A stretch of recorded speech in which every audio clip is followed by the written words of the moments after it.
Next question, Mr. Secretary. In my mind, it's imperative that we maintain our nation's highways and roads so our economies and supply chains can thrive. I think we all agree on that.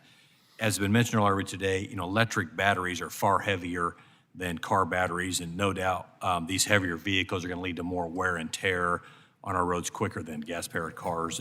Has the DOT considered how its electric vehicle mandates might impact our roads, or offered any thoughts on how these vehicles will pay their fair share when it comes to contributing to the Highway Trust Fund? Well, if the DOT were ever to contemplate an electric vehicle mandate, we would do so. Since we have not, I wouldn't phrase it that way, but that's not to take away from the fact that we're conscious of the fact that the increasing use of EVs comes with increasingly heavy vehicles. By the way, so has consumer choice evolving more toward SUVs and trucks relative to what you would have seen 10, 20, 30 years ago, whether we're talking about combustion or EVs. And this brings me to one of my favorite, though admittedly unfashionable topics, which is pavement durability.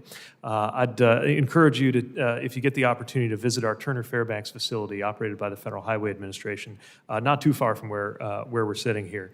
And I was able to see a test bed we have there where there are 12 seemingly identical strips of asphalt next to each other. But if you dig beneath the surface, literally, what you would find is different makeup, different composite, different stacking, and about 300 sensors that are helping beam real-time information about how they weather the different conditions they're subject to.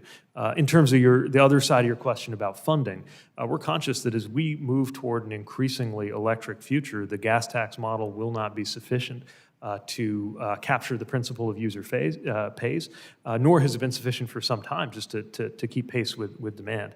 I think by the time of the next reauthorization, Congress and the country really will face a choice about whether to remain committed to the user pays principle, in which case there will have to be some revenue source that can equitably collect from EVs the same way that if you have a gas car, you're paying the gas tax, or be willing to set aside that principle, which in a way is happening de facto with the portion of the Highway Trust Fund that's being gapped with general fund dollars coming from Congress. But I don't think that's a considered decision. I think it's just a measure Congress has had to undertake in order to make ends meet.